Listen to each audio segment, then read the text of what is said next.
ven conmigo, baby. Buenos e informados días. Hoy es lunes 23 de febrero. Bienvenidos a Semanalmente.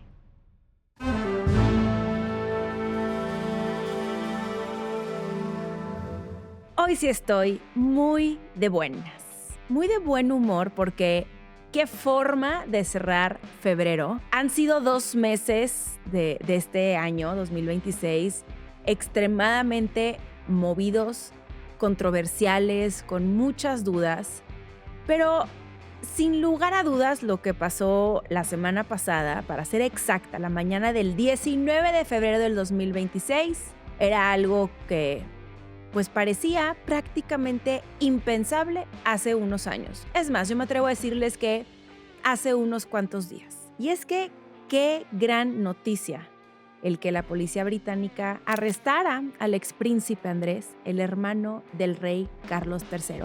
Y es que qué impacto, como hace tan solo 2 semanas les compartí este episodio larguísimo platicándoles todo sobre Jeffrey Epstein. La semana pasada les platiqué sobre las no declaraciones de su pareja, Ghislaine Maxwell. Y hoy venir con ustedes con una noticia que sin lugar a dudas sacude muchísimo el tablero. La cosa estuvo así. La policía del Valle del Támesis informó que detuvo a un hombre de unos 60 años que era residente en Norfolk, y todo bajo sospecha de mala conducta en un cargo público, que es un delito grave en el Reino Unido que puede conllevar incluso cadena perpetua. O sea, sí, el ex Prince Andrew podría morirse ahí en el tambo, pues sí, ahí prácticamente morir. Pasar de todos los lujos que te puede dar la corona británica a estar en la cárcel. Aunque inicialmente no lo nombraron porque estaban siguiendo protocolos, o sea, ellos detuvieron a un hombre, no dijeron exactamente qué era, pero pronto se confirmó que se trataba de Andrew Mountbatten Windsor, quien, como saben, tuvo que renunciar a su título nobiliario el año pasado. Más bien, lo obligaron a que renunciara a su título nobiliario, porque por si él fuera, jamás lo hubiera hecho. Este arresto ocurrió aparte el día de su cumpleaños número 66. O sea, al mundo entero nos dieron un gran regalo por su cumpleaños. Me encantó. Ahora, ¿qué significa mala conducta en un cargo público? Esto es bien interesante. Fíjense que en el sistema británico este delito aplica cuando un funcionario abusa de su posición, incumple deliberadamente sus deberes o actúa de forma incompatible con su cargo. Es una figura, la verdad, muy amplia que históricamente se ha utilizado en casos de corrupción, abuso de poder o encubrimiento. Estos procesos se juzgan en el Tribunal de la Corona y pueden implicar penas muy severas, incluso la cadena perpetua. Ahora, la respuesta institucional fue inmediata y digamos que calculadamente fría. Yo en lo personal creo que claro que tocaron base con el rey Carlos III y le dijeron como, oiga, nada más para que esté enterado, aquí esto va a suceder, porque el comunicado que lanza es uno en el que afirma que la ley debe seguir su curso. Aparte, añadió que el proceso debe ser completo, justo y adecuado y aseguró plena cooperación con las autoridades. Díganme ustedes si el rey Carlos III no estaba enterado. Yo en lo personal creo que sí, y que seguramente como en Reino Unido empezó a escalar muchísimo el tema, incluso le empezó a pegar muchísimo el primer ministro Keir Starmer porque salió ahí que habían muchos funcionarios involucrados.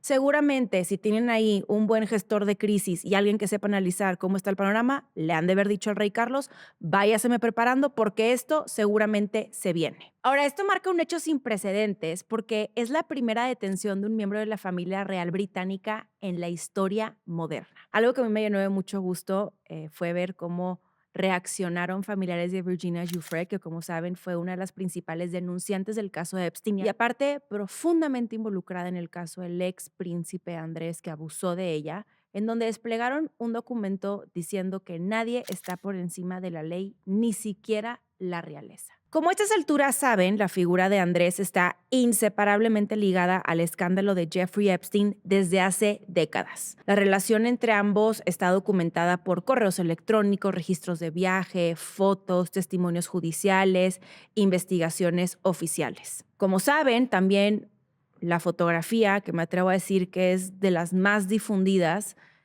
muestra cómo el príncipe Andrés tiene el brazo alrededor de la cintura de Virginia Giuffre, que entonces era menor de edad. Ghislaine Maxwell afirmó posteriormente que ella no tuvo conocimiento de conductas inapropiadas en ese encuentro. Sí, pero ¿qué tal si nos platicas de los demás, verdad? A eso no te conviene, porque también ella, mira, bien calladita que se ha mantenido. Los archivos revelan que la relación continuó incluso después de que Epstein fuera encarcelado en 2008. Y todo esto es lo que marca un punto de inflexión en el caso, particularmente el príncipe Andrés.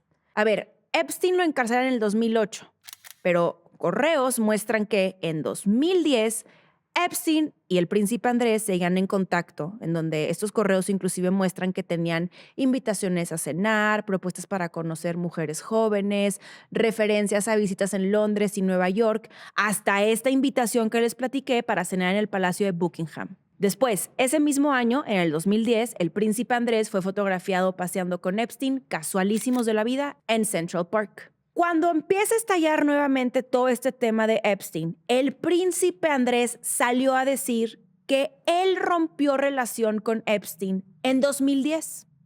Sin embargo, correos de 2011 sugieren contacto continuo con frases como parece que estamos juntos en esto y tendremos que superarlo. Después de esto, en donde es evidente que el príncipe Andrés estaba mintiendo, en 2019, Andrés negó conocer a Virginia Giuffre y cuestionó la autenticidad de esta foto que les estoy platicando. Posteriormente, en el 2020, sus abogados rechazaron entrevistas directas con fiscales estadounidenses durante meses. Fue hasta el 2022 que el príncipe Andrés alcanzó un acuerdo civil con Virginia Giuffre por alrededor de 12 millones de libras sin admitir culpabilidad. Fue en el 2025 en un libro que publica Virginia Giuffre, en donde ella afirma que el príncipe Andrés creía que tener relaciones con ella era un derecho de nacimiento.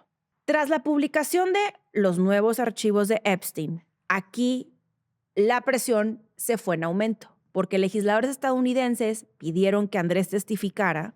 Después, autoridades británicas enfrentaron presión política, como les acabo de platicar ahorita con el caso del primer ministro, y el primer ministro señaló que cualquiera con información relevante debería cooperar. Y miren, más allá de los detalles jurídicos que aún no se conocen, el impacto político e institucional es enorme, porque como saben, no se trata solo de un escándalo personal. En este caso particular, se aborda la colisión entre la monarquía británica, pero también el principio moderno de la rendición de cuentas, porque durante siglos la realeza encarnó la idea de que el poder estaba por encima del ciudadano común. Y hoy el mensaje claramente es otro. Ninguna institución, ni siquiera una monarquía milenaria, es inmune al escrutinio legal. Y con esto también a mí me parece que es sentar un precedente por parte del Reino Unido, en donde pues ahora estamos esperando qué es lo que pasa en Estados Unidos, donde la única detenida hasta el momento es tan solo Ghislaine Maxwell. Por supuesto que le seguiré dando la cobertura a todo este tema, en donde espero que sigan desencadenando muchas acciones por el estilo. Y justo hablando del caso Epstein, Hillary Clinton tuvo una entrevista con la BBC y sus declaraciones evidentemente no ocurrieron en el vacío. A estas alturas ya sabemos que Washington sostiene que ya entregaron todo lo que la ley obligaba respecto al caso Epstein y que legisladores, tanto demócratas como republicanos, aseguran que aún faltan millones de páginas por publicar. Por cierto, en días recientes, un republicano pidió que se liberen memorandos internos que expliquen por qué en su momento no se acusó a ciertas personas vinculadas a Epstein. Es decir, que ya no solo quieren nombres, quieren entender la toma de decisión. Y ahí está la verdadera bomba. El pasado 17 de febrero, o sea, nadie sabía que el príncipe Andrés lo iban a arrestar. Hillary Clinton, pues yo me supongo que tampoco. Y ella dijo, ¿saben qué? Mi pecho no es bodega, y lanzó una acusación directa contra la administración Trump. Hillary Clinton dijo que están ocultando información. Ella pidió que los archivos se publiquen completos y criticó la lentitud del proceso. Para ella no se trata de burocracia, sino de encubrimiento. Hillary Clinton también intentó cerrar el frente que apunta hacia su propia familia y aseguró que ni ella ni Bill Clinton tienen nada que esconder y que han pedido transparencia total. Básicamente dijo, publiquen todo y con eso se termina la especulación. Ahora, eso no fue todo, porque Hillary Clinton sugirió que el énfasis mediático sobre los Clinton es una maniobra para desviar la atención de Donald Trump y que ella, aparte, nunca conoció a Epstein. Lo que sí es que en esta entrevista, Hillary Clinton reconoció haber coincidido en algunas ocasiones con Ghislaine Maxwell, sin dar detalles sobre cuándo ni dónde. Pero pues son justo este tipo de admisiones parciales las que suelen alimentar más preguntas que respuestas, ¿verdad? En donde también ahora nos van a venir a decir que los Clinton son santos de devoción. Pues como que tampoco. Al final lo que estamos viendo es que cada quien se está rascando con sus propias uñas y están viendo cómo lavarse la cara. Aparte, el contexto es muy importante porque esto se da previo a la comparecencia de los Clinton ante el Congreso. Recuerden que Hillary Clinton comparece este jueves 26 de febrero frente al Congreso y que Bill Clinton lo hará el 27 de febrero. También recuerden que ellos han estado pidiendo que estas comparecencias sean públicas porque las quieren hacer a puerta cerrada. A mí me suena que como que Hillary Clinton justo está apuntando en este sentido para decir, está perfecto, yo voy a comparecer, pero al final a lo mejor duda de cómo se vaya a manejar la comparecencia, porque lo que saquen de la comparecencia es a partir de lo que se dijo, pero no hay una transparencia total. Es decir, nos van a pasar como un documentito, por así decirlo, de que esto fue lo que dijo Hillary, esto fue lo que dijo Bill, y por eso ellos sostienen y dicen, no, háganme la comparecencia pública que esté al alcance de todos y pongámonos a platicar en serio. Ahora, aquí un dato, un fun fact no tan fun, es que va a ser la primera vez desde 1983 que un expresidente declara ante un panel del Congreso. Por su parte, el ajonjolí de todos los moles, ¿quién es? Claro que sí, correcto. Trump. Bueno, él respondió rápidamente desde el Air Force One, por supuestérrimo que negó cualquier vínculo indebido con Epstein y afirmó haber sido exonerado. También contraatacó señalando a los Clinton y a otros demócratas como los verdaderos implicados. Y según Trump, el problema es de ellos, no suyo. Y miren, más allá del intercambio de acusaciones, lo que estamos viendo es una batalla política por el control del relato. Porque sabemos que el caso de Epstein no solo es criminal, es un arma política nuclear, literalmente. Algo que involucra élites económicas, figuras políticas tanto republicanas como demócratas, líderes internacionales, celebridades y bueno, redes de poder. Y justo por eso cada filtración, cada documento y ahora cada testimonio tienen consecuencias impredecibles. Hay que decirlo, la entrevista de Hillary Clinton no resolvió absolutamente nada, pero dejó claro que nadie quiere quedar del lado equivocado de esta historia. Trump dice que ya fue exonerado, los Clinton dicen que hay encubrimiento, el Congreso dice que falta información y por su parte el Departamento de Justicia dice, yo ya cumplí. Y mientras tanto, el expediente más incómodo de la política contemporánea sigue abriéndose página por página. Mientras tanto, las víctimas siguen sin reparación del daño ni justicia.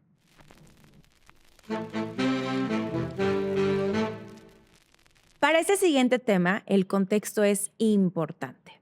La Conferencia de Seguridad de Múnich es uno de los encuentros más influyentes del planeta en materia de seguridad, defensa y geopolítica. Este no es un foro académico ni una cumbre formal como la del G20 y tampoco produce tratados obligatorios. Es más bien el lugar donde las potencias se dicen las cosas de frente antes de tomar decisiones que pueden cambiar el mundo. Esta conferencia se celebra cada año en la ciudad de Múnich, en Alemania, y reúne a presidentes, primeros ministros, ministros de defensa, cancilleres, jefes militares, líderes de inteligencia, empresarios tecnológicos y expertos estratégicos, es decir, las personas que realmente toman decisiones. La conferencia nació en 1963 en plena Guerra Fría bajo el nombre de Conferencia de Política de Defensa. Y en ese momento era un espacio prácticamente exclusivo de países occidentales, especialmente miembros de la OTAN, para coordinar presiones frente a la Unión Soviética. Con el tiempo se transformó radicalmente.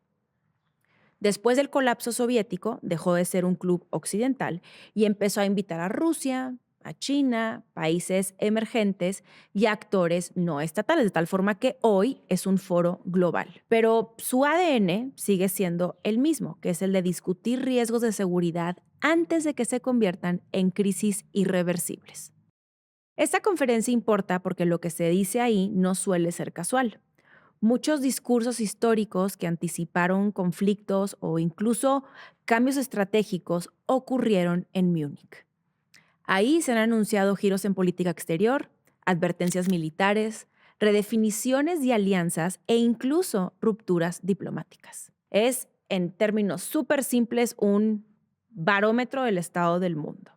Si el ambiente de esta conferencia es cooperativo, entonces el orden internacional está relativamente estable.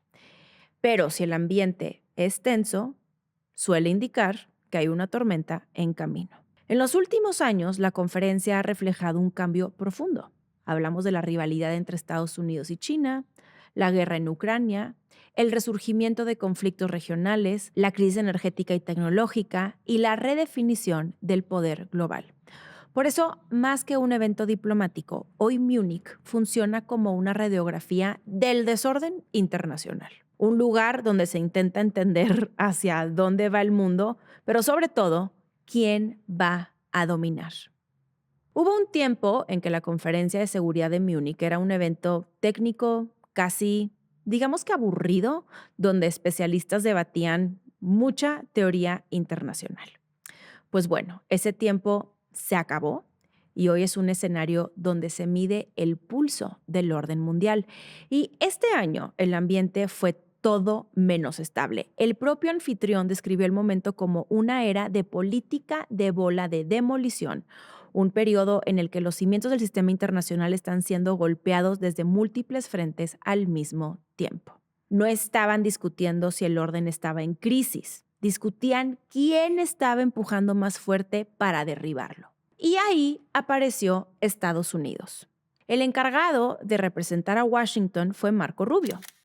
No fue Trump, no fue el vicepresidente J.D. Vance, fue el canciller. Y eso ya decía mucho. Es importante que tomen en consideración que el año pasado, o sea, hace poquitito más de un año, fue esta famosa aparición de J.D. Vance justamente en esta conferencia, en donde prácticamente le dijo a Europa, rásquense ya con sus propias uñas, acabamos de asumir el poder en Estados Unidos, porque recuerden que Trump llevaba unas escasas semanas cuando se dio este discurso, y a partir de ese momento clave de ese discurso que pronunció J.D. Vance, nos empezamos a dar cuenta de que estábamos frente a una era distinta. Y a partir de ese momento, la postura que tenía Europa sobre Estados Unidos cambió. Y en el marco de esta conferencia, para Europa era sumamente importante escuchar algo básico. ¿Estados Unidos sigue comprometido con sus aliados o no? Marco Rubio abrió con un mensaje cuidadosamente diseñado para tranquilizar. Él dijo que Estados Unidos no busca el fin de la alianza transatlántica. Dijo algo profundamente simbólico, que aunque su hogar está en el hemisferio occidental, siempre serán hijos de Europa, pues Estados Unidos y Europa pertenecen el uno al otro. O sea, en otras palabras, él dijo que Occidente sigue siendo un proyecto común. Después de meses de tensiones, amenazas comerciales, dudas sobre Ucrania, y luego todo el tema de Groenlandia que se da después de la participación de Trump en Davos, ese mensaje fue recibido como oxígeno puro. Algo así como, ok, podemos medio que respirar. Marco Rubio dejó claro que Washington no quiere aliados dependientes, que quiere aliados fuertes. Dijo que Occidente puede prosperar, pero solo si controla sus fronteras. Lo argumenta diciendo que eso no es xenofobia, sino soberanía. Criticó la idea posterior a la Guerra Fría de que el mundo evolucionaría hacia democracias liberales sin conflictos ni fronteras, y según él, esa ilusión fue peligrosa y que ahora toca reconstruir. Ahora bien, Marco Rubio evitó mencionar a Rusia y eso encendió alarmas porque Europa teme que Washington negocie directamente con Moscú, incluso a costa de Ucrania. Zelensky estaba ahí mismo recordando que cuando se habla de concesiones, casi siempre significa que Ucrania ceda territorio y no Rusia. Varias figuras europeas dijeron sentirse tranquilizadas después de escuchar a Rubio. Ahí está, por ejemplo, Ursula von der Leyen, que habló de una Europa fuerte dentro de la alianza. Alemania calificó a Estados Unidos como un socio real. Francia, en cambio, dejó claro que seguirán construyendo autonomía estratégica y el Reino Unido advirtió contra la complacencia. Fue básicamente decir, gracias por el tono conciliador, pero acá seguimos tomando nuestras precauciones. Porque en el fondo, Europa sabe que quien decide no es Marco Rubio, es Donald Trump. Esta conferencia también dejó declaraciones bien reveladoras. Por ejemplo, China acusó a Japón de ambiciones militaristas sobre Taiwán, invirtiendo completamente la narrativa occidental de que es China el que tiene ambiciones militaristas sobre Taiwán. Japón respondió vinculando la guerra en Ucrania con la seguridad en Asia, argumentando que los conflictos ya no están aislados. Por su parte, Zelensky lanzó un comentario brutal sobre Putin, diciendo que él no quiere la paz porque no tendrá tiempo para otra guerra después. Y Ursula von der Leyen dejó una de las frases, yo diría que más importantes del evento. La defensa mutua no es opcional para Europa, es una obligación. Y eso implica algo profundo, que Europa empieza a asumir que no puede depender exclusivamente de Estados Unidos para su seguridad. Y bueno, todo el alivio que generó Marco Rubio venía con un enorme asterisco, porque el presidente sigue siendo Trump. Lo que me lleva a una lectura política, pues Marco Rubio no solo estaba haciendo diplomacia, estaba construyendo credibilidad personal, porque él se presentó como el adulto en la sala, digamos que el gestor del orden, el traductor de una política exterior agresiva en un lenguaje, digamos que aceptable para sus aliados, de tal forma que lo coloca como una figura viable para el futuro político de Estados Unidos. Lo que dejó esta importantísima conferencia no fue solo un diagnóstico de crisis, fue una batalla narrativa sobre el futuro del orden mundial, porque mientras líderes occidentales insisten en que el declive no es inevitable, potencias autoritarias promueven la idea contraria, que el ascenso del Este y la caída de Occidente son inevitables. ¿Y qué creen? Esa narrativa es sumamente poderosa, porque si la derrota es inevitable, ¿para qué resistir? ¿Por qué apoyar a Ucrania? ¿Para qué defender a Taiwán? La inevitabilidad desarma antes de que empiece la batalla. Y por eso, eventos como el de Múnich importan, porque intentan demostrar lo contrario, que nada está decidido todavía, que Occidente no se rompió, pero que tampoco está sólido. Está en un equilibrio frágil, que la verdad es que está sostenido más por interés mutuo que por confianza plena. Y eso es lo verdaderamente nuevo, porque no estamos en la Guerra Fría, no estamos en la Pax Americana y tampoco estamos en un mundo multipolar estable. Estamos en una transición, un momento donde nadie sabe exactamente cómo será el orden que viene, pero todos saben que el anterior definitivamente ya no existe. Hablando de órdenes anteriores que ya no existen, por supuestérrimo que hablaremos de Marx Arriaga Navarro, que hasta hace nada era director general de materiales educativos de la Secretaría de Educación Pública. Y miren, yo no pienso abordar el tema para darle más relevancia al hombre, no, sino para juntos desmenuzar y comprender qué es lo que pasó y qué dicen sus acciones sobre ciertos movimientos políticos. Para ello, vayamos al recuento de los daños. En el recuento de los daños. O sea, me encanta esa palabra, pero también me encanta esta canción. Entonces, cada que la uso y cada que la empleo es como, hubo un choque entre los dos. El viernes 13 de febrero, Marx Arriaga fue separado de su puesto. Ese mismo día, alrededor del mediodía, personal de la SEP llegó a las oficinas de Avenida Universidad número 1200 para pedirle que saliera. Ahora, estas personas llegaron acompañados por policías, lo que me iba a preguntarme si hablamos de un trámite administrativo, ¿por qué hay policías? Dejando la pregunta de lado, lo verdaderamente raro es que Marx Arriaga se negó a desalojar la oficina. Él dijo, no señor, yo de aquí no me voy. Se quedó adentro de su oficina y empezó a grabar videos. En un video se escucha que dice que van a necesitar a la Fuerza Armada para sacarlo, en otros con confrontación a los elementos, los reta, los provoca y luego les dice cosas como, deténganme por el crimen de hacer libros de texto. Prácticamente decía, a ver si pueden conmigo. Y ese viernes él sostiene una idea que no reconoce su salida porque según él no fue notificado con un oficio y dijo que se quedaba hasta que llegara dicho documento. Mientras tanto, la SEP salió a decir que no era un desalojo, que el puesto cambiaría de naturaleza, que se vuelve de libre designación a partir del 15 de febrero y que el nuevo nombramiento sería a partir del 16 de febrero. Ese mismo viernes, Marx Arriaga dijo, permítanme tantito, se levantó las mangas y le entró a lo político diciendo que lo sacaban por defender la nueva escuela mexicana. Y aparte, que habían intentos de modificar contenidos en los libros de texto. Llegó el Día del Amor y la Amistad el 14 de febrero y pues no hubo amor ni amistad para Marx. Él seguía en su oficina insistiendo en que pues necesitaba su oficio para salirse. Ese día vuelve a llamar a una resistencia magisterial y empieza a mencionar nombres. Grupo SM, Castillo, Trilla, Santillana, diciendo que son poderes fácticos y hablando de un negocio de más de 3,000 millones de pesos. Miren, escaló al grado que Mario Delgado, secretario de Educación, tuvo que salir a explicar su versión. Dijo que esto no era sorpresa para Marx, que ya se le había planteado su salida desde antes y que incluso se le ofrecieron alternativas, ya sea otra área o bien representar a México en un país latinoamericano, porque claro, el servicio exterior es premio de consolación.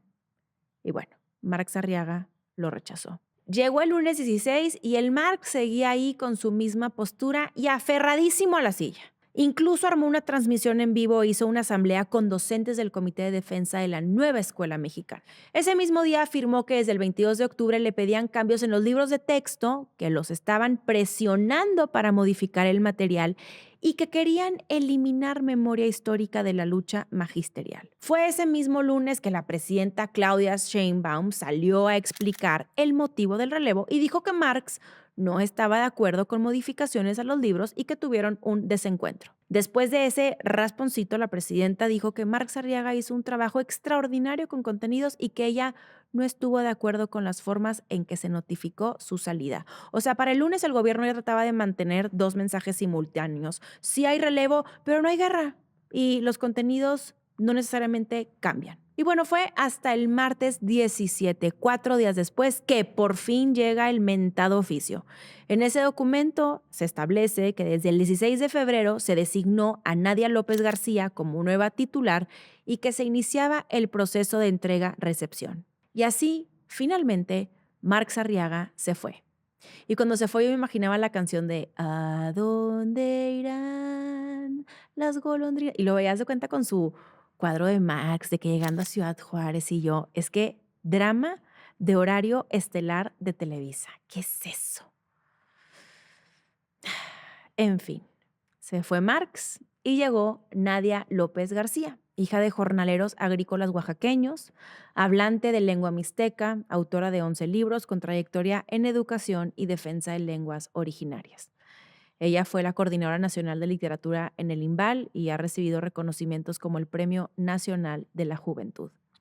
Y bueno, hasta aquí, esto fue el orden cronológico de lo que pasó. Ahora sí, este caso va mucho más allá de estar cubriendo el aferramiento de un hombre a una silla o a un puesto como si fuera una huelga de hambre, porque aquí hay mucho por analizar. Marx fue el responsable de los libros de texto de todo un país.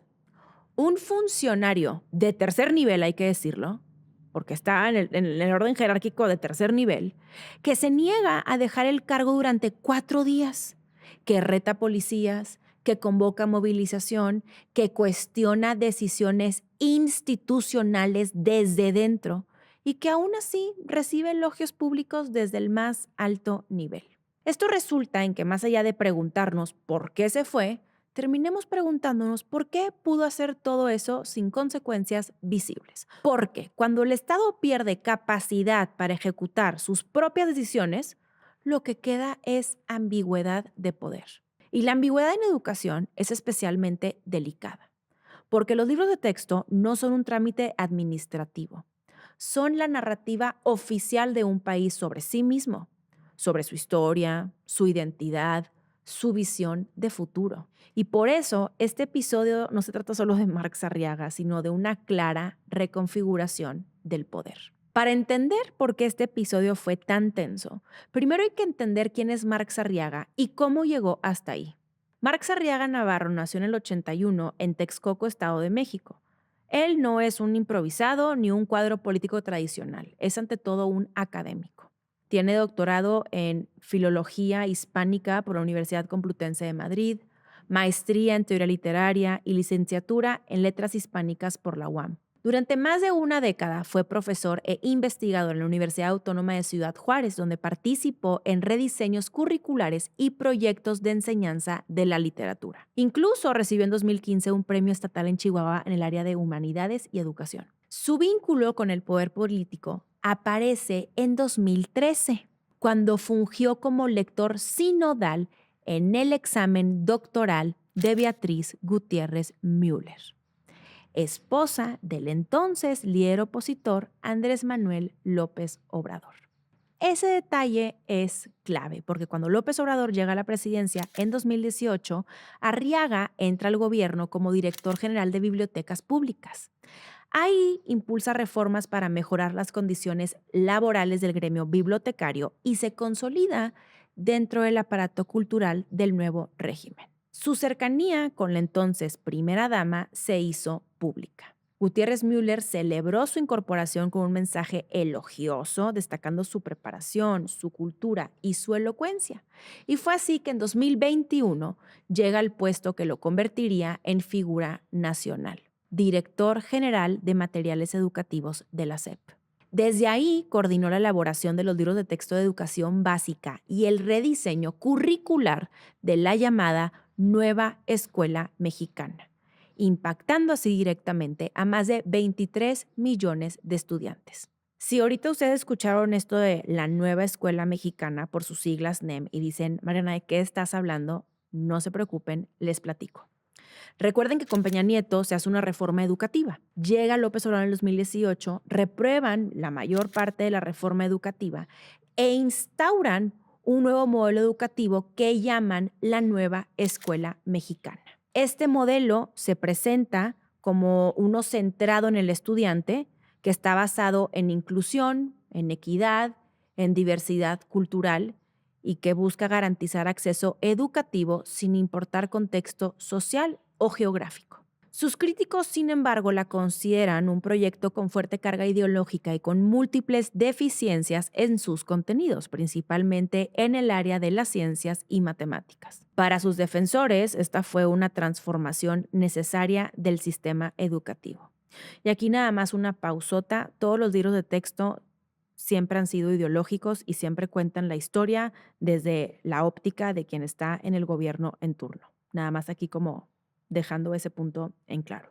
En 2022 se presentó el nuevo plan de estudios y se inició la reelaboración de libros de primaria con participación de casi 2,000 docentes y múltiples instituciones federales. Aquí algo que les quiero platicar es que 2022, prácticamente en el marco de la pandemia, y México fue el único país en el mundo que cambió su modelo educativo. O sea, en la pandemia ya traíamos rezagos, deficiencias. Desde luego que habían muchas áreas de oportunidad, pero el gobierno federal dijo que les parecía una gran idea, en el marco de la pandemia prácticamente, cambiar por completo el programa educativo. Total, cuando esos libros comenzaron a circular, pues la controversia estalló porque se señalaron errores ortográficos, mapas incorrectos, ejercicios confusos y cuestionamientos sobre la calidad pedagógica.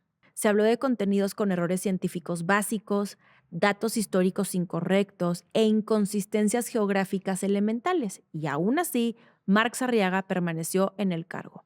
Y eso es lo que vuelve todo este episodio tan significativo, porque en cualquier otro contexto, una controversia de esa magnitud habría significado la salida inmediata del responsable. Aquí no ocurrió. Y durante años fue considerado una figura inamovible dentro del proyecto educativo de la 4T, en buena medida por su cercanía con el círculo presidencial anterior. Su permanencia en este puesto no se explica solo por desempeño técnico, ¿verdad? Obvio no, sino por capital político y por presentar ese lado duro y puro de Morena, del obradorismo. Eso explica cómo cuando finalmente se intentó moverlo, el proceso no fue un simple relevo administrativo, fue un choque de poder y principalmente un choque de poder respecto a las visiones que se tienen del proyecto de Morena, en donde hay una ala dura, pura, meramente ideológica, que está constantemente atacando y mencionando que hay toda otra ala del movimiento que no se está apegando al eje ideológico rector del movimiento. Ahora, que no quede la menor duda, el despido de Marx Arriaga no fue por temas ideológicos ni por traicionar al obradorismo. Fue el resultado de su decisión de desobedecer las instrucciones de sus superiores. Porque aquí entra el tema. A Marx Arriaga le pidieron que hiciera modificaciones en los libros de texto. Porque es una realidad, los tienen que mover. A ver, yo también me imagino y digo, la presidenta, siendo una científica con múltiples conocimientos matemáticos, ha de ver la calidad tan deplorable en estas materias que tienen los libros de texto y a decir, hay que modificarlos. Se sabe que incluso quisieron incluir a mujeres heroínas de la patria en los libros de texto y el Marx Arriaga dijo que por sus tanates no. Entonces el Marx lo que estuvo haciendo durante un buen rato fue estar resistiendo a lo que le pedían sus superiores. Otro superior siendo Mario Delgado, lo que significa una clara afrenta al poder. Y esto básicamente es poner la mano sobre la mesa y decir, párale tantito y patas pa' qué son, vas para afuera. O sea, yo pensaba y decía, imagínense cualquier empleado de una empresa que diga, no, jefe, yo no lo quiero hacer. No, pues no lo voy a hacer. No lo voy a hacer, no lo voy a hacer. Ahí lo van a dejar. Por supuestísimo que no, lo van a sacar. Aquí el gran tema es que como Marx Arriaga representa un sector sumamente fuerte y un bloque que aparte está siendo bien atacado, botón de muestra están las revelaciones del libro de Julio Scherer, que ahorita en Los Reales platicamos un poco más sobre eso. Pues desde luego que hubo un cálculo político y esto mostró que hay tensiones al interior y que se tienen que llegar a acuerdos. Ahora, hay otro tema pendiente que es hablar sobre la educación en este país. Creo que muchos no saben, cuando se abre la nueva escuela mexicana, dicen que pues como que los diagnósticos internacionales y las evaluaciones no sirven para nada. ¿Cómo? ¿De qué me estás hablando? Y decían, no, mejor ya no hay que entrar. Estamos próximos a recibir las evaluaciones de PISA, que es una prueba internacional, en donde nos pinta que vayamos absolutamente nada bien. Porque fíjense que hay estados que pues son estados de oposición, como Querétaro, Nuevo León, creo que también Jalisco, pero un tercer estado de oposición que han estado haciendo evaluaciones desde las secretarías de educación estatales y lo que han encontrado es que pues los rendimientos de los alumnos no son óptimos. Lo que nos lleva a preguntarnos qué están dejando de aprender los niños. En donde también hay una realidad que, más allá de las ideologías, pues tenemos un mundo avanzando a una velocidad impresionante y con qué capacidades estamos dotando al futuro de este país. Otra realidad que quiero que sepan es que hay caído en matrícula y también en presupuestos. Nada más para que tengan el dato, hay un recorte del 49% para libros de texto. Y otro dato también sumamente interesante es que las becas no están mejorando aprendizajes ni disminución de abandono. Yo con esto no estoy diciendo que las becas sean malas, al contrario, a mí me parece que son buenísimas, pero sí creo que cualquier política pública que se emplee, si no tiene instrumentos de medición y si no se están monitoreando adecuadamente al momento de su ejecución, pues de nada sirven, ¿no? Es como decir, ay, voy a empezar a comer sano o bueno, voy a bajar de peso y nunca te pesas. Digo, yo sé que te puedes ahí estar viendo, pero tienes que estarte monitoreando como en cualquier cosa. El monitoreo es la clave. Bueno, como les dije al principio del programa, esta semana termina el segundo mes del año y uno podría pensar que 2026 ya tenía suficientes problemas, pero no. Ahora alguien acuñó un nuevo tipo de apocalipsis, uno que no es nuclear, tampoco bíblico, sino de cadena de suministro. Lo llaman Ramageddon y no es una exageración. Las señales vienen desde la cima de la industria. Tim Cook, el de Apple, advierte que los precios de chips de memoria subirán significativamente. Micron habla de una escasez sin precedentes, mientras Elon Musk incluso contempla construir su propia fábrica de chips. Y miren, cuando esas empresas se ponen nerviosas es porque algo grande viene. Para entender el problema, hay que simplificar el mundo de los semiconductores en tres familias. La primera familia siendo la de chips de cómputo, compute en inglés. Estos son los cerebros, los que hacen posible la inteligencia artificial y los que sirven para entrenar modelos y procesar tareas complejas. Estos, de hecho, son los chips de los que más se habla cuando hablamos de inteligencia artificial. Ahora está la segunda familia de chips, los chips de almacenamiento, los de storage. Estos son la memoria permanente, ahí se guardan tus fotos, tus archivos, tus documentos. Es como el refrigerador de tu cocina. Todo queda ahí guardado. Y luego está los chips de memoria o RAM, que son la memoria en uso. Estos chips no almacenan cosas a largo plazo y permiten que los programas funcionen en tiempo real. Si sigo la analogía de la cocina, el almacenamiento es el refrigerador, o sea, ahí lo metes y ahí está. Pero la RAM es la mesa donde preparas la comida. Entonces, sin esa mesa, no cocinas nada. Y aquí está la bomba, porque la escasez no está en los chips de inteligencia artificial, sino en la RAM. Y sí, la causa también es la inteligencia artificial, porque los modelos de inteligencia artificial no solo necesitan poder de cómputo, necesitan cantidades gigantescas de memoria para funcionar. Además, los fabricantes están priorizando versiones más rentables de RAM, como la usada en centros de datos de inteligencia artificial, lo que reduce la oferta para productos cotidianos. De tal forma que hoy tenemos una demanda que supera ampliamente la producción. Y aquí está otro problema enorme. Casi toda la RAM del mundo depende de tres compañías: SK Hynix, que es de Corea del Sur, Samsung de Corea del Sur y Micron de Estados Unidos. Hynix ya vendió toda su producción de 2026 desde octubre pasado. Y después ocurrió lo mismo con Samsung y Micron. Es decir, que lo que se fabricó ya tiene dueño. Si ustedes se preguntan, bueno, ¿y esto qué significa para la gente común? Pues permítanme platicarles sin afán de alarmarlos. La RAM está en todo, o sea, en computadoras, celulares, tablets, consolas de videojuegos, smart TVs, en los carros modernos, en electrodomésticos inteligentes. Para resumírselas pronto, si tiene una pantalla, tiene RAM. Lo que nos lleva a que algunos precios ya subieron hasta 75% en un solo mes. Y aquí se vienen las consecuencias inmediatas. Tenemos productos más caros, retrasos en lanzamientos, márgenes más bajos para empresas y riesgo de desaparición de gadgets económicos. O sea, para ponerles un ejemplo, Nintendo ya anticipa aumentos, PlayStation ahorita tiene demoras y Apple podría haber reducidas sus ganancias. Si ustedes se preguntan, bueno, pero pues ante el problema, digo, qué padre problema que tengas mucha demanda y no mucha producción, porque no pueden simplemente fabricar más. Pues miren, ojalá fuera tan fácil, porque construir una fábrica de chips toma entre 3 y 5 años. Y aunque las empresas anuncien nuevas plantas el día de hoy, no van a resolver el problema inmediato. O sea, la próxima gran fábrica de Hynix, por ejemplo, no estará lista hasta finales de 2027. Y claro, esto nos lleva a voltear a ver a China y decir, bueno, ¿y los chinos? Pues miren, los chinos tienen productores emergentes, pero todavía muy lejos del nivel tecnológico necesario, porque la fabricación de memoria avanzada necesita procesos extremadamente complejos, altos niveles de calidad, empaquetado especializado y certificación de clientes. Esto no es algo que se logre rápido.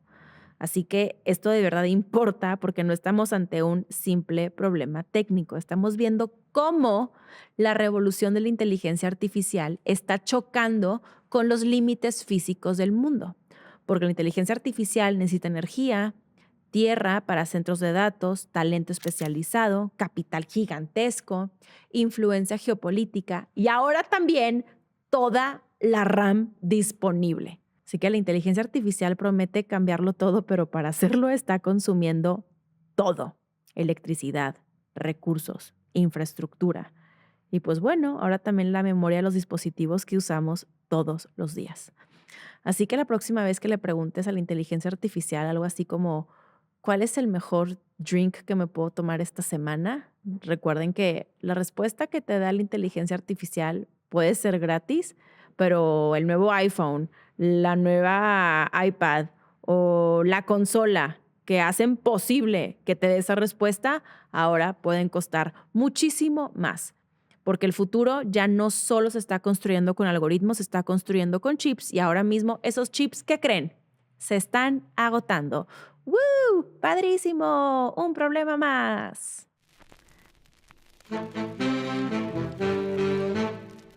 Bueno, y para cerrar el programa de hoy, que me gustó mucho, como que son muchos temas un poco más a profundidad. Antes de irme al otro tema que va muy ligado a lo de los chips, que a mí son las cosas que me vuelan la cabeza, platicarles que Perú destituyó nuevamente a su presidente. Qué raro, Perú siendo Perú. También que hubieron mesas de diálogos con Ucrania, no llegaron a nada. También, pues que muchos están alerta a saber qué puede pasar entre Estados Unidos e Irán. Circuló mucho un documento de Axios en donde menciona que probablemente Estados Unidos ataque a Irán. La verdad es que nadie sabe. Sabemos que Irán también lanzó un comunicado y tomó la decisión de cerrar el espacio aéreo durante un tiempo, o sea, el jueves pasado. No hay mayor actualización respecto a qué sucede entre Estados Unidos e Irán. Pero sí hay mayor actualización sobre lo que sucedió con Mark Zuckerberg. Como les platiqué el programa pasado, Mark Zuckerberg se enfrentaría a un juicio y en efecto el pasado 18 de febrero subió al estrado en Los Ángeles para testificar en un juicio conjurado contra Meta por el caso de Instagram y Google por el caso de YouTube, en un caso que sí podría redefinir la responsabilidad legal de las redes sociales frente a menores de edad. Esta demanda sostiene que el diseño de las plataformas puede enganchar a niños y adolescentes y que contribuye a depresión, ansiedad e incluso ideas suicidas. Todo esto se da a partir de que una joven que se identifica como KGM, que hoy tiene 20 años, afirma que empezó a usar Instagram y YouTube siendo una niña y que ese uso tuvo consecuencias graves en su salud mental. Las empresas niegan las acusaciones y sostienen que han incorporado herramientas de seguridad para jóvenes. Ahora, este juicio es muy importante porque es considerado un caso piloto dentro de miles de demandas similares. Son como 2,300 demandas similares por casos como este. Y lo que estuvo realmente interesante fueron los alegatos y lo que se pudo decir en este juicio. Por ejemplo, durante los alegatos iniciales, el abogado de esta mujer argumentó que construyeron máquinas diseñadas para volver adictos a los cerebros de los niños y que lo hicieron a propósito. El juicio no solo discute si las redes hacen daño, sino si ese daño es atribuible específicamente a ellas. La jueza estableció que las plataformas no pueden ser responsabilizadas por contenido creado por usuarios. O sea, es decir, si tú tienes a una creadora de contenido que tú la estás viendo y te genera mucha frustración por lo que sube, que si por su cuerpo, por el estilo de vida y demás, y eso se desencadena en que tú tengas un tema de salud mental, ahí dice la jueza, pues la verdad es que la plataforma eso no se puede responsabilizar, no es el contenido que está subiendo un tercero. Pero sí pueden responsabilizarse por su propio diseño y funcionamiento, de tal forma que eso coloca el foco específicamente en algoritmos, en notificaciones, en el scroll infinito y en métricas de engagement. Uno de los momentos más tensos del testimonio de Mark Zuckerberg giró en torno a la supuesta prohibición de menores de 13 años. Mark había afirmado ante el Congreso que los usuarios menores de 13 años no están permitidos en sus plataformas. Pero en el juicio se presentaron documentos internos que contaban otra historia. Un texto interno de Instagram del año de 2018 decía que si ellos querían ganar en grande con los adolescentes, tenían que atraerlos desde que son preadolescentes. Mark Zuckerberg respondió que la frase estaba siendo malinterpretada y señaló que la empresa había considerado crear versiones seguras para menores, aunque pues la verdad nunca las lanzaron. Este interrogatorio también expuso que las plataformas saben que muchos menores mienten sobre su edad, porque un correo interno citado en el juicio señalaba que los límites de edad no se aplican o son imposibles de aplicar. Mark Zuckerberg argumentó que verificar la edad de forma confiable es difícil y que esa responsabilidad debería recaer en fabricantes de dispositivos y no en las plataformas. Y ahí un abogado le respondió, sí, de verdad esperaba que un niño de 9 años lea los términos y condiciones. ¿Ustedes los leen? Yo les voy a ser bien sincera, yo no los leo. Algunos sí, pero ya luego cuando es de que es como accept, accept, accept. Otro eje del juicio fue si las plataformas buscan deliberadamente maximizar el tiempo que los usuarios pasan en ellas.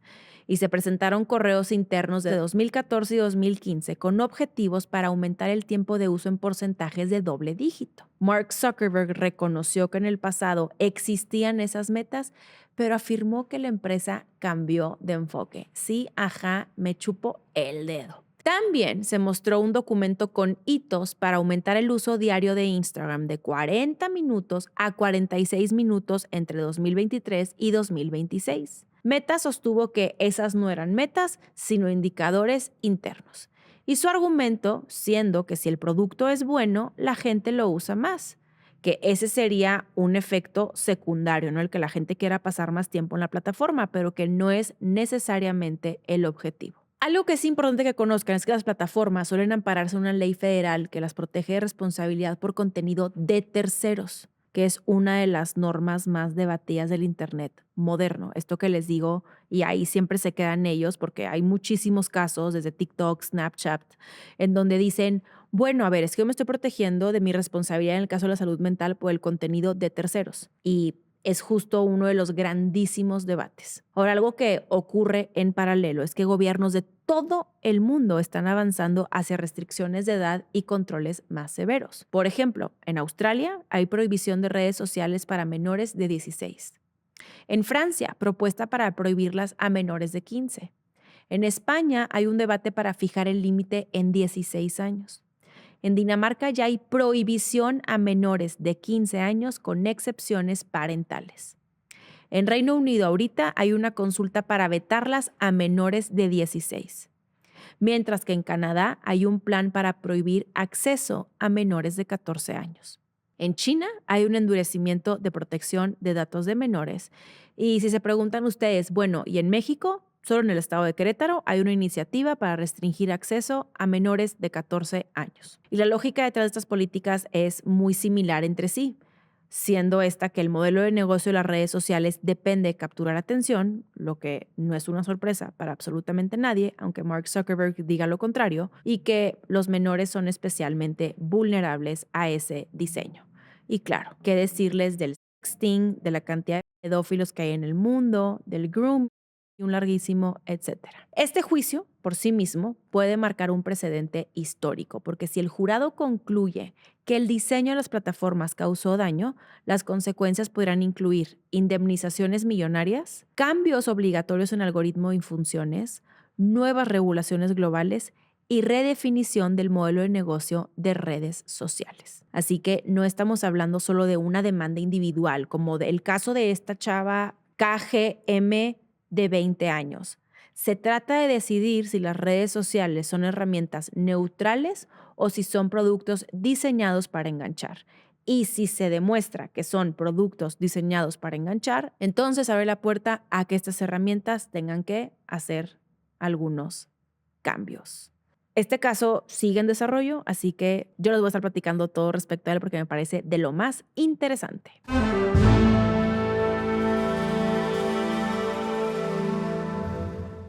Hola reales, ¿cómo están? Clemente, ven, deja de ver a los pájaros. Vente, Clementina, adiós a los pajaritos. Yo quiero estar contigo un rato. Ven conmigo, baby. Es que estoy súper emocionada porque empecé a ver la serie de Love Story de JFK Jr., del John y la Caroline Bessette. Y no saben la emoción que me da que regresen esas rolotas. Me encantan desde Lenny Kravitz, Tears for Fears. Es como, amo esas canciones, me ponen siempre de muy buen humor. La serie está buena, he de decirles que llevo poco. Me he dado cuenta que quiero tener como más tiempo para ocio. Que luego pienso y digo, imagínate cómo nosotros vemos ahorita las redes sociales en cuanto a atención y demás. Yo me acuerdo de chica que era como, no veas la tele, ¿no? Y me la quitaban, evidentemente. Era como, ves una película y se acabó y bueno, estabas enganchadísima viéndola. Y no sé si a ustedes les pasa, yo les confieso que a mí en lo particular sí, a veces de pronto me doy cuenta que me cuesta prestar atención en una serie o en una película sin querer agarrar el celular o estar al tanto de qué está pasando a mi alrededor. Creo que obviamente también ya es un tema muy mío en este sentido de que quiero estar siempre al tanto de las breaking news y que avanzan las cosas muy rápido y siento que nunca me informo lo suficiente como, a ver, evidentemente estoy informada mucho más que el promedio, pero aún así siento que me faltan muchas ocasiones, ¿no? No sé, ayer, por ejemplo, coincidí con una mujer que admiro profundamente, Blanca Heredia, en el probador de una tienda. Aparte me sentí yo la más de que le tengo que decir que me encanta, me encanta. Ahí le voy a poner aquí la foto. Es este libro de La Cuarta Transformación. Yo me acuerdo que fue un libro que leí en su momento para entender la base ideológica de Morena y me funcionó muchísimo. Pero el punto es que estaba con ella en el probador, escuché su voz y dije, claro, es ella. Fui más cerca, yo como de verdad te admiro muchísimo, me encanta lo que escribes, me encanta tu forma de ver y analizar las cosas y aparte todo en el marco de todo el tema de Marx Arriaga y de Morena. Y entonces algo me pregunta que si había leído un artículo del Financial Times respecto a ciberseguridad. Eso nos llevó a platicar mucho sobre cómo ahorita están hackeando las bancas electrónicas. No sé si ustedes sabían de esto, pero tan solo el año pasado se reportaron que hackearon alrededor de 100,000 millones de pesos de bancas electrónicas y muchas personas pues han quedado sin que esto proceda de alguna u otra forma. Tengo yo muchos conocidos que de repente amanecieron y sus bancas electrónicas en cero. Tengo inclusive una persona muy cercana a mí que se fue a juicio y no pudo recuperar su dinero. Pero esto me lleva a que algo me pregunta como que el artículo del Financial Times. Y dije, claro, es que de verdad uno piensa que ya se informó y es como me falta muchísimo más. Entonces, todo esto lo ligo a que en mi caso en particular, de pronto estar tan pegada al celular y estar viendo y viendo y viendo y viendo es porque siento que no es suficiente, tengo que saber más. Y entonces ahí me veo viendo una serie y pues en ocasiones siento la tentación de que déjame agarro el celular. Cuando leo no tanto, porque cuando estoy leyendo sí lo que hago, este es un hack que les puede funcionar. Yo pongo un cronómetro y pongo como 20 minutos de lectura, 25, dejo el celular y hasta que suene el cronómetro dejo de leer. De hecho, fue lo que hice para leer el libro de Julio Scherer. Previo a pasarme al libro de Julio Scherer, entonces platicarles, estoy viendo esta serie de Love Story, está buena. La maldición de los Kennedy es algo que yo sí creo que tienen. Y bueno, yo lo voy a confesar, John, wow de hombre, wow, toda esta estética muy minimalista de los 90s, pero también cómo contrasta mucho con la de los 90s en México, ¿no? O sea, yo veo la estética de Caroline de los 90s y pienso en los 90s aquí, pienso en tipo Pilar Montenegro, en Paulina Rubio y es como sumamente distinta, ¿no? O sea, era muy minimalista de que tonos muy neutros, estructuras muy tailored en la ropa, y acá entre que si el dorado, el plateado o el leopardo y demás, son cosas luego interesantes por analizar. Seguro si me están escuchando y dicen, ¿qué onda? ¿Estáis variando? No, todo es político, recuérdenlo. Ahora sí, hablando de todo es político, me voy al libro, porque lo compartí en Instagram y me encantó saber que están todos tan involucrados en qué decidir respecto al libro. A ver, les cuento. Yo el martes grabé en Cuarto para las 4 y entonces yo seguía debatiendo qué hacía con el libro, ¿no? De que si lo leo en PDF, lo compro, lo pido prestado. Y estando ahí el martes, la verdad es que me entró como un sentimiento de, incompetencia en el sentido de que es mi ámbito, es en lo que me muevo y no lo estoy leyendo. La verdad es que es una lectura obligatoria. No tenía nadie a mi alrededor que me dijera, ya compré el libro, ya lo terminé, porque como que apenas lo estaban también empezando a leer. Lo del PDF dije, pues digo, ahí lo puedo tener guardado en el iPad, en dado caso, más que nada para subrayar nombres y el día de mañana buscarlos y que me arroje resultados. Y total, dije, ya, voy a ir a Gandhi, lo voy a comprar. Ahí me ven que llegué a Gandhi y yo pues ven que en Gandhi ponen de que novedades. Y decía, qué raro, porque en Novedades no está el libro de Julio Scherer. Y luego yo empecé con mis teorías. No, yo creo que a lo mejor les dijeron que no lo pongan. No sé, yo dije, qué raro. Total, yo ahí preguntando de, hola, el libro de Julio Scherer, de que, claro, está en la recepción, solo ahí lo puede conseguir. Y yo, ¿por qué? No, es que se está agotando muy rápido, entonces van directo al mostrador y se los entregan. Y en efecto fui, me quedé, ya saben que soy la más platicadora del universo, y yo platicando ahí con la señorita de cuándo llegaron, cómo se han vendido, y me dijo como, a ver, vienen llegando, ya tuvimos el primer agotamiento de los libros, esta es la segunda tanda y se están vendiendo rapidísimo.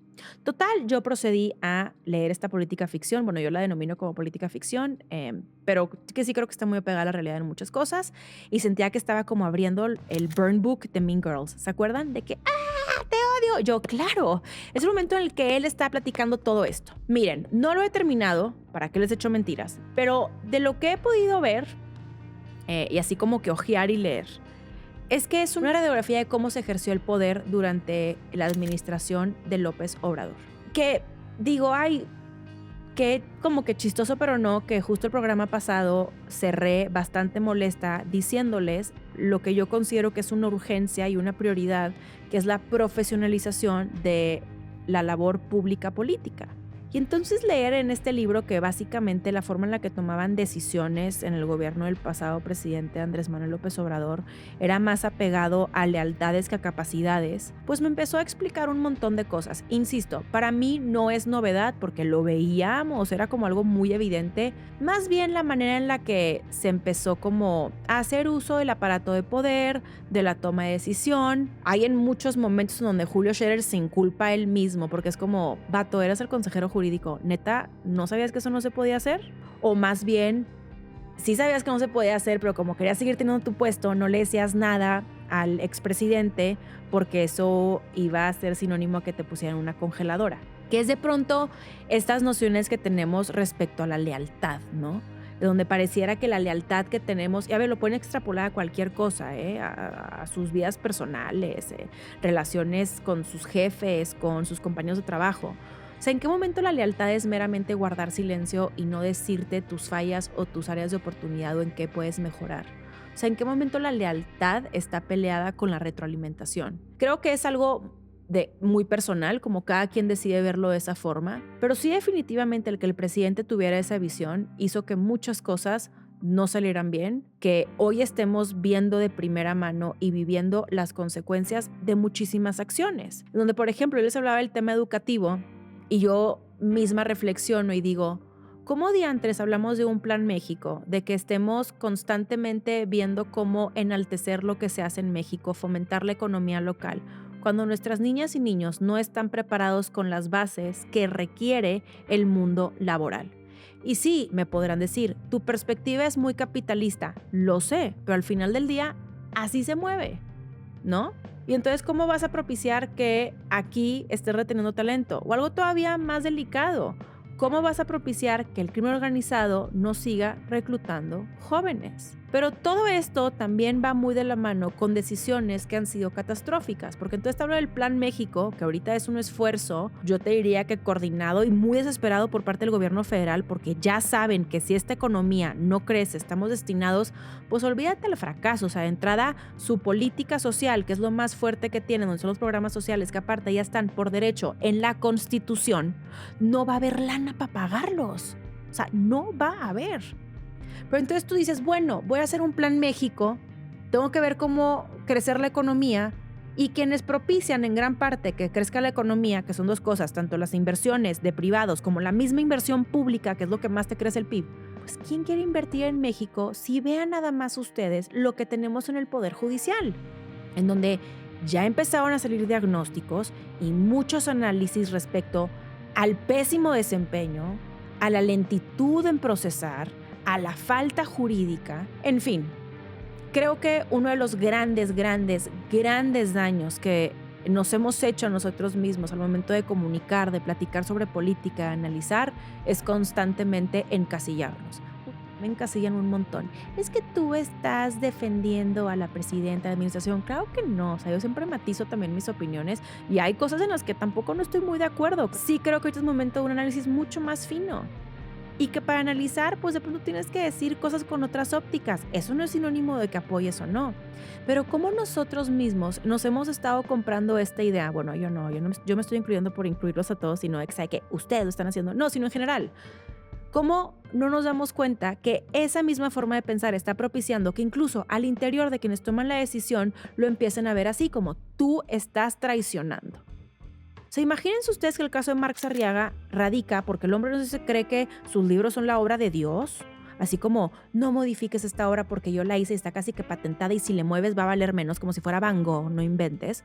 Pero es como los cambios que quieren hacer es para mejorar la calidad de la educación y dices que no, porque mejorar la calidad de la educación en términos como ciencias y matemáticas responde a la ideología capitalista, entonces ya vas en contra de los principios y eres una traidora. Madre santa.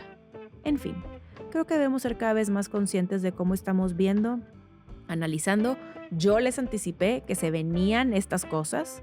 Yo cada vez lo veo más. Por ejemplo, el tema de la reforma electoral, se supone que esta semana la recibimos. No sé si lo vayamos a hacer porque también es un cálculo donde la presidenta pues no va a mandar una reforma electoral para que el Verde y el PT se la manden de regreso, ¿verdad? Eso también daría una señal de debilidad muy grande, que en ese sentido sería mejor pues presentar algunas modificaciones de ley que sabes que van a pasar. Yo estoy segura que en ese sentido también han tenido que negociar mucho y que no necesariamente saldrá la reforma electoral que estaban buscando. Sin más, he de decirles que a lo mejor este episodio no está tan actualizado como quisiera porque estoy grabando en jueves en la mañana. Les platico que me están surgiendo unas oportunidades bien padres de comunicación en otros ámbitos. A lo mejor alguna que otra cosa será no actualizada, pero los temas que les traigo me parece que son en general atemporales, son seguimiento de otros. Y si hay alguna actualización así urgente, digamos Irán, Estados Unidos, espero no sea el caso. Yo les grabo un videito, espero de verdad no sea el caso. ¿Dónde está Clemente? Clemente, ven. Porque está hipnotizado. Hoy les dejo este bomboncito para pedirles nuevamente los 5 principios. Like, comenten, compartan, piquen en la campanita y suscríbanse. Y sin más, esto fue todo por hoy. Nos vemos la próxima semana. La próxima semana ya es marzo. Ya voy a cumplir años. Y estoy feliz de estar aquí con ustedes. Gracias por su confianza y preferencia. Nos vemos la próxima semana.